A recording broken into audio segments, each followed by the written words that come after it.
नमस्कार दोस्तों, क्या आपने डीएनए फ्रैगमेंटेशन इंडेक्स के बारे में सुना है? आज हम इसी के विषय में बात करेंगे। डीएफआई माने डीएनए फ्रैगमेंटेशन इंडेक्स, ये क्या होता है? आगे बढ़ने से पहले एक छोटा सा वाक्य डिस्कस करना चाहूंगी आपसे। We had a couple infertility की प्रॉब्लम को फेस कर रहे थे। रिपोर्ट्स लगभग सारी नॉर्मल थी। Female male counterpart everything had been investigated. उसके बावजूद भी कोई भी ऐसी रिपोर्ट हमारे पास नहीं थी जो कि हम लेबल कर पाए कि this is the cause for infertility.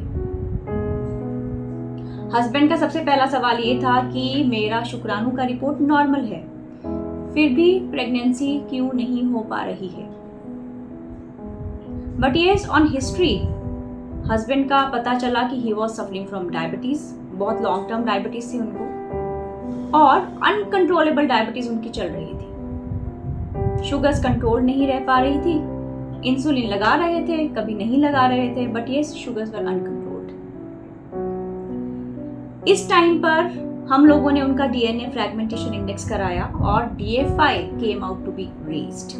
अब क्या होता है ये डीएफआई?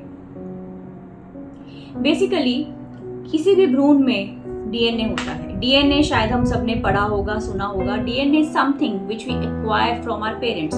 मेरा डीएनए मेरे माता पिता से आया। इसी तरह से किसी भी भ्रूण में डीएनए, आधा डीएनए फीमेल काउंटरपार्ट से आता है, आधा डीएनए मेल काउंटरपार्ट से आता है। और अगर यह डीएनए किसी तरह से या किसी प्रकार से डैमेज हुआ है तो भ्रूण के विकास में दिक्कतें आती हैं। अब शुक्राणु का भी कुछ ऐसा ही हाल है।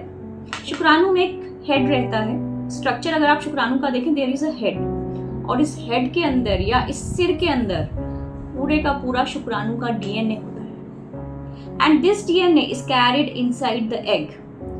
जब भ्रूण बन रहा होता है, शुक्राणु और एग मिल रहे होते हैं, उस टाइम पे यही हेड वाला DNA goes inside the egg और उसके बाद भ्रूण विकसित होना शुरू होता है।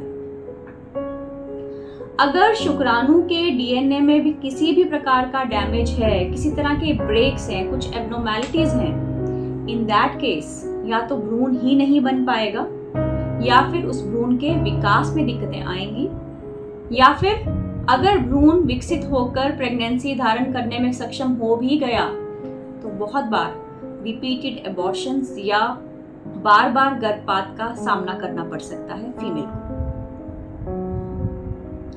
अब what is this DNA fragmentation index? Basically this is a test जो कि डिटर्मिन करता है कि शुक्राणु में कहीं डीएनए डैमेज ज्यादा तो नहीं है। नॉर्मली माना जाता है कि in case it comes out to be less than 15% it is normal, but अगर वो ज्यादा है, 25% से ज्यादा है, तो yes it is considered to be abnormal. और जितना डीएनए डैमेज ज्यादा है, डीएफआई या डीएनए फ्रैगमेंटेशन इंडेक्स की रिपोर्टिंग उतनी ही ज्यादा आती है। Higher the DNA damage, lesser the chances of pregnancy. There is a direct correlation of this DFI with pregnancy as well as outcomes.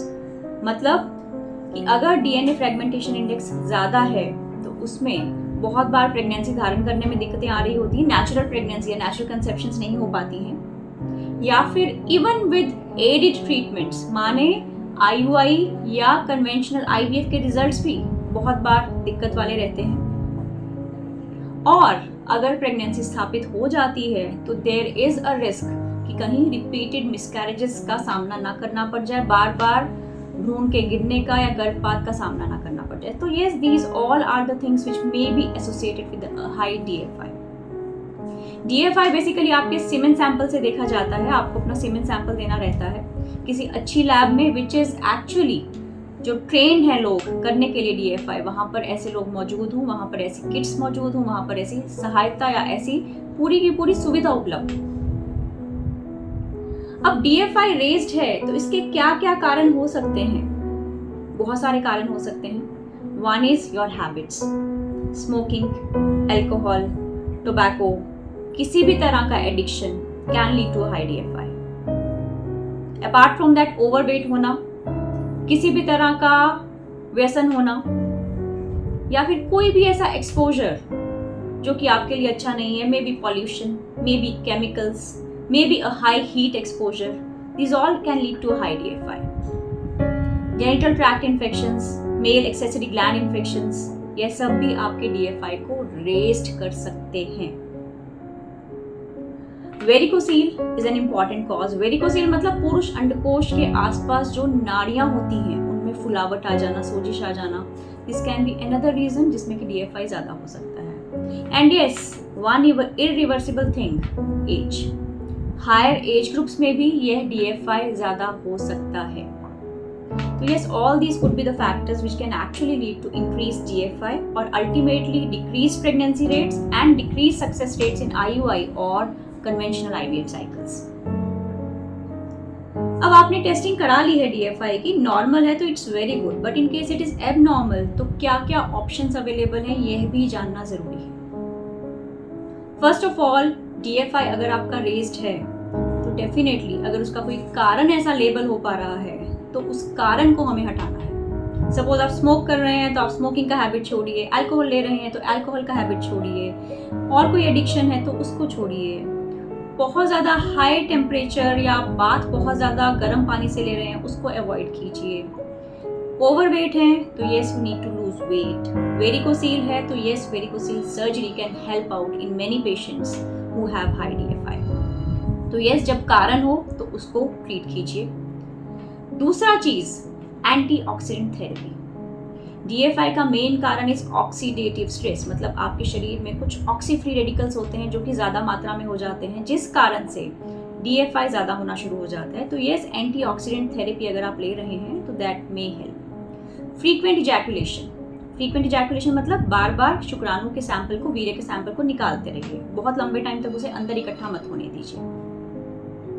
Then one treatment option for high DFI patients is ICSI, intracytoplasmic sperm injection, जिसमें कि भ्रूण बनाने के लिए एक एक शुक्राणु को एग के अंदर उठाकर डाल दिया जाता है। एंड फॉर ICSI ऑल्सो, अगर हम स्पर्म सिलेक्शन करना चाहें for getting a sperm which is having a low DNA fragmentation, उसमें भी बहुत सारी टेक्निक्स अवेलेबल हैं, बहुत ज़्यादा प्रूवन नहीं है, but yes research is still ongoing. This is PICSI, physiological ICSI और माइक्रोफ्लूइडिक्स और मैक्स। ऑल दिस टेक्निक्स आप अपने डॉक्टर के साथ डिस्कस कर सकते हैं in case you are undergoing some kind of treatment. तो दोस्तों, आज हमने डिस्कस किया DFI के बारे में, DNA फ्रेगमेंटेशन इंडेक्स के बारे में। फर्टिलिटी ज्ञान में मैं छोटी छोटी बातें आपके लिए लेके आती रहूंगी हर संडे दोपहर को 11 बजे। देखना मत भूलिएगा। मैं डॉक्टर पूजा दी भयाना, सोनाक्षी IVF से। Bye for now, take care.